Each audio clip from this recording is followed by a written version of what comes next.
Hi, எல்லாரும் எப்படி இருக்கீங்க? இந்த வீடியோவில் வாட்ஸ்அப்பில் நடக்கிற லீலைகளை பற்றி தான் டீட்டெயிலாக பேச போகிறோம். உங்கள் எல்லாருக்குமே தெரியும், ரீசெண்ட் டைமில் வாட்ஸ்அப்பில் இமேஜ் ஸ்கேம் நடந்துட்டு இருக்குது. ஏதோ ஒரு ஸ்டேட்டில் வந்துட்டு ஒரு நண்பருக்கு வாட்ஸ்அப்பில் ஒரு இமேஜ் ஒன்று வந்திருக்கு. அந்த இமேஜையை அவர் டவுன்லோட் பண்ணி பார்க்கும் பொழுது அவரோட பேங்க்கில் இருந்துட்டு 2 லட்ச ரூபாய் கிட்ட டெபிட் ஆகிடுச்சு, அதாவது எடுத்துட்டாங்க. இது வந்துட்டு பார்த்தீங்கன்னா வாட்ஸ்அப் ஸ்கேம்னு சொல்லிட்டு நிறைய பேர் நிறைய விதமான வீடியோஸை அப்லோட் பண்ணிட்டு இருக்காங்க. நீங்கள் அந்த இன்ஃபர்மேஷனை பார்த்து தெரிஞ்சுக்கிட்டு வாட்ஸ்அப்பில் எப்படி எச்சரிக்கையாக இருக்கணும் ஒரு சில செட்டிங்ஸை சொல்லி ஆஃப் பண்ண சொல்கிறாங்க. இது என்னடா இது?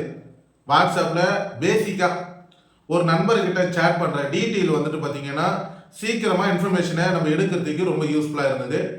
ஒரு தனிப்பட்ட நண்பருக்கு சில டாக்குமெண்ட், சில ஃபோட்டோஸ், சில வீடியோஸ் அவங்களுக்கு அனுப்புறதால அவங்களும் வந்துட்டு ஈஸியான முறையில் டவுன்லோட் பண்ணி பார்த்துக்கிறாங்க. நம்மளுக்கும் வந்துட்டு பார்த்தீங்கன்னா இந்த நண்பருக்கு இந்த இன்ஃபர்மேஷனை நம்ம ஷேர் பண்ணியிருந்தோம், அப்போ அவரோட மொபைல் நம்பரை வாட்ஸ்அப்பில் தட்டினா மொத்த டீட்டெயிலும் வந்துடுது. வாட்ஸ்அப் இதுக்கு மட்டும்தான் நம்ம பயன்படுத்திட்டு வந்தோம். இதுக்கு முன்னாடி இருந்துச்சு ஜிமெயில்னு சொல்லி ஒன்று இருந்துச்சு.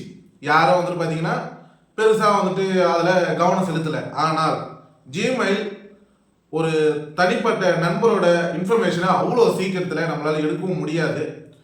ஒரு இன்ஃபர்மேஷனை ஒரு ஜிமெயிலுக்கு அனுப்ப போகிறன்றப்போ ஈஸியான மெத்தடில் எதுவுமே வந்துட்டு நம்மளால் ஜிமெயிலில் பண்ண முடியாது. அதுக்காக ஆல்டர்னேட்டாக கொண்டு வந்தது தான் வாட்ஸ்அப். வாட்ஸ்அப்பில் ஈஸியாக நம்ம அனுப்பிச்சிக்கலாம், ஈஸியாக நம்மளை ரிசீவ் பண்ணிக்கலாம். ஆனால் வாட்ஸ்அப்பில் பேமெண்ட்டுன்னு சொல்லி ஒன்று கொண்டு வந்தாங்க. நடக்குது பாரு ஸ்கேமு. எத்தனை பேர் வாட்ஸ்அப் யூஸ் பண்ணுறாங்க? எவ்வளோ பேரை நம்ம பாதுகாப்பாக வச்சுக்க முடியும்? இதில் புதுசாக வந்துட்டு டெக்னாலஜியை யூஸ் பண்ணி மூளை எப்படிலாம் வேலை செய்து பாருங்க. எப்படிலாம் வந்துட்டு பணத்தை வந்துட்டு திருட முடியுமோ, அதை ஸ்கேம் பண்ண முடியுமோ பண்ணிட்டு இருக்காங்க. இதுக்கு முன்னாடி வந்துட்டு பெரிய பெரிய ஆட்களில் வந்துட்டு ஒரு 100 ரூபாய் அனுப்பிச்சிட்டு அவங்க கிட்ட வந்துட்டு பார்த்தீங்கன்னா இந்த மாதிரி அனுப்பிச்சிட்டேன் அப்படின்னு சொல்லிட்டு எக்ஸ்ட்ரா வந்துட்டு காசை கொடுக்குற ஸ்கேம் ஒன்று நடந்துட்டு இருந்துச்சு. ஆனால் இப்போ ஃபோட்டோ மூலியமா ஸ்கேம் பண்ணுறாங்களா? எப்பா எப்படிலாம் உலகம் மாறிச்சுன்னு மட்டும் பாருங்க. இது வந்துட்டு நிறையா யூடியூப் சேனலில் நிறைய விதமான விஷயங்களை பேசிட்டு இருக்காங்க. நம்மளும் வந்துட்டு பார்த்தீங்கன்னா இதை குறித்து ஒரு சில இன்ஃபர்மேஷனை ஷேர் பண்ணணும் அப்படின்ட்டு இந்த வீடியோவை நான் ரெக்கார்ட் பண்ணிட்டு இருக்கேன். தயவு செய்து நீங்கள் வாட்ஸ்அப் யூஸ் பண்ணுறீங்கன்னா கொஞ்சம் உஷாராக யூஸ் பண்ணுங்க. அவ்வளோதான் நான் சொல்லிக்கிறேன். வாட்ஸ்அப் டெக்னாலஜி வளர வளர நம்ம டெவலப் ஆகும்னு நினச்சிட்டு இருக்கோம். பட் நம்ம ஸ்கேம்ல மாட்டிக்கிட்டு இருக்கோம். அதாவது நம்ம மூளை டெக்னாலஜியாக மாறலை, டெக்னாலஜிக்குள்ள நம்ம இருக்கிறன்றத புரிஞ்சுக்குங்க. நம்ம டெக்னாலஜியாக மாறலை. நம்ம டெக்னாலஜியாக மாறுற மாதிரி தான் நம்ம திருட ஆரம்பிச்சிருப்போம். ஓகேங்களா? நம்ம மூளையும் மாறல, நம்ம மாறல. ஆனால் டெக்னாலஜிக்குள்ள வேற ஒருத்தவங்க மூளைக்குள்ள நம்ம இருக்கிற மாதிரி இந்த டெக்னாலஜி வளர்ந்துட்டு இருக்குது. அதில் ஒரு விஷயம் தான் வாட்ஸ்அப் ஸ்கேம். இப்போ ஃபோட்டோவில் கொண்டு வந்திருக்காங்க. சரி, ஓகேப்பா, இந்த மாதிரி கொண்டு வந்துட்டாங்க. இப்போ வந்துட்டு பார்த்தீங்கன்னா ஒரு தனிப்பட்ட நபருக்கு அன்னோன் நம்பரில் இருந்துட்டு, தெரியாத ஒரு தனிப்பட்ட நம்பரில் இருந்துட்டு ஃபோட்டோ வந்துருச்சுன்னா அதை டவுன்லோட் பண்ணலாமா வேண்டாமா? இல்லை என்னோட வாட்ஸ்அப்பில் ஆட்டோ டவுன்லோடு வச்சிருக்கேன்னு வந்தாலுமே டவுன்லோட் ஆகிடுமே, அப்போ என்ன பண்ணுறது? இந்த மாதிரிலாம் விஷயங்கள் இருக்குது. ஆனால் இப்போ ஃபோட்டோவிலே ஒரு புது மெத்தடை உருவாகிட்டு இருக்காங்க. அதாவது நண்பா, இது மாதிரி உனக்கு நான் காசு அனுப்பிச்சிட்டேன், நம்ம ஒரு ஸ்க்ரீன்ஷாட் கூட சென்ட் பண்ணுறேன் பாரு, நீங்கள் மறுபடியும் நீங்கள் பார்த்துட்டு ஸ்க்ரீன்ஷாட்டில் நான் காசு அனுப்பிச்சிருக்கேன்னா இல்லையான்னு நீங்கள் உண்மையுமே பார்த்துட்டு மறுபடியும் சென்ட் பண்ணுங்க அப்படின்னு அந்த ஃபோட்டோவை எப்படியாவது நம்மளை தொட வச்சு ஓப்பன் பண்ண வைக்கிறாங்க.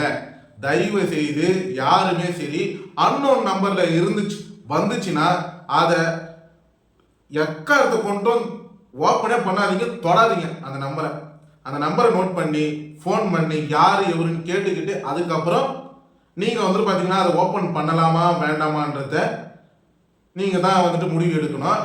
ஆனால் அதுக்கு முன்னாடி ஜிமெயிலை தயவு செய்து யூஸ் பண்ணுங்க. ஜிமெயிலையும் நிறைய அப்டேட்டை கொண்டு வந்துட்டாங்க.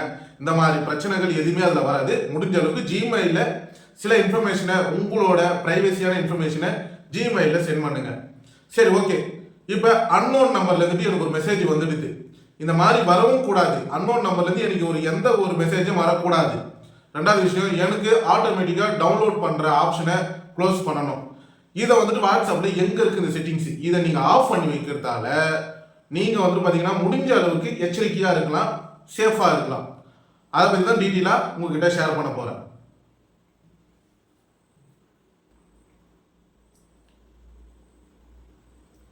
இப்போ உங்க வாட்ஸ்அப்பை ஓபன் கொடுத்துங்க. மேல 3 டாட் இருக்கு பாத்தீங்களா, அதுதான் செட்டிங்ஸ் ஆப்ஷன். அதை கிளிக் கொடுங்க. கீழே பாத்தீங்கன்னா செட்டிங்ஸ்னு சொல்லி ஒரு ஆப்ஷன் இருக்கும், அதை கிளிக் கொடுங்க. இதுல நல்லா பாருங்க, பிரைவசின்னு சொல்லி ஒரு ஆப்ஷன் கொடுத்துருப்பாங்க, அதை கிளிக் கொடுங்க. கீழே ஸ்க்ரோல் பண்ணீங்கன்னா அட்வான்ஸ்டு அப்படின்னு சொல்லிட்டு ஒரு ஆப்ஷனை புதுசா கொண்டு வந்திருக்காங்க, அந்த அப்டேட்டை கிளிக் கொடுங்க. கிளிக் கொடுத்தீங்கன்னா மேலேயே நான் ஒரு ஆப்ஷனை ஆன் பண்ணி வச்சிருப்பேன், பிளாக் அன்னோன் அக்கௌண்ட் மெசேஜ். அதாவது எனக்கு நான் வந்துட்டு சேவ் பண்ணாத நம்பர்ல இருந்துட்டு எந்த மெசேஜ் வந்தாலும் அதை இது பிளாக் பண்ணிடும். இந்த செட்டிங்ஸை நீங்க ஆன் பண்ணி வச்சுக்கோங்க. இப்போ அடுத்தது வாங்க. இப்போ மறுபடியும் வந்துட்டு அதே மாதிரி வெளியே வந்தீங்கன்னா ஸ்டோரேஜ் அண்ட் டேட்டான்னு இருக்கும், அதை கிளிக் கொடுங்க. கீழே ஸ்க்ரோல் பண்ணீங்கன்னா மீடியா ஆட்டோ டவுன்லோடுன்னு சொல்லி ஆப்ஷன் கொடுத்துருப்பாங்க. இதை நீங்க என்ன பண்ணணும், இருக்கிற எல்லா ஆப்ஷனையும் அந்த டிக் மார்க்கு எடுத்துருங்க.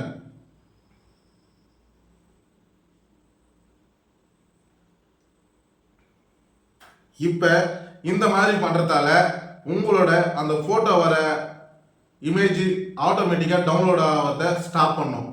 இந்த செட்டிங்ஸை நீங்க ஆன் பண்ணி வச்சிருந்தீங்கன்னா ஓரளவுக்கு அந்த ஸ்கேம்ல இருந்துட்டு நீங்க தப்பிச்சுக்கலாம். இப்ப எல்லாருமே வந்துட்டு யோசிப்பீங்க, என்னடா இது புதுசு புதுசா இருக்குது, வாட்ஸ்அப்ல வந்துட்டு ஏதோ ஸ்கேம்ன்றாங்க, நம்ம வந்துட்டு பார்த்தீங்கன்னா ஏதோ ஈஸியாக வந்துட்டு வேலை முடியணுன்றதுக்காக நம்மளோட ப்ரைவசியை அதை சென்ட் பண்ணிட்டு இருக்கோம். கொஞ்சம் உஷாராக இருங்க. நான் சொல்கிற செட்டிங்ஸை ஃபாலோ பண்ணி ஆஃப் பண்ணுறதால இந்த ஃபோட்டோவை கிளிக் பண்ணால் எவனாலையும் காசை திருட முடியாதுன்றதுக்காக இந்த 2 செட்டிங்ஸை எனக்கு தெரிஞ்சு என்னோட அனுபவத்தில் என்னோட எக்ஸ்பீரியன்ஸை பொறுத்து நான் வந்துட்டு இந்த விஷயத்தை உங்ககிட்ட ஷேர் பண்ணுறேன். இந்த மாதிரி யூஸ்ஃபுல்லான வீடியோஸ் நீங்க தெரிஞ்சுக்க நீங்க பண்ண வேண்டிய விஷயமே நம்ம யூடியூப் சேனலை மறக்காம சப்ஸ்கிரைப் பண்ணுங்க. தேங்க்யூ.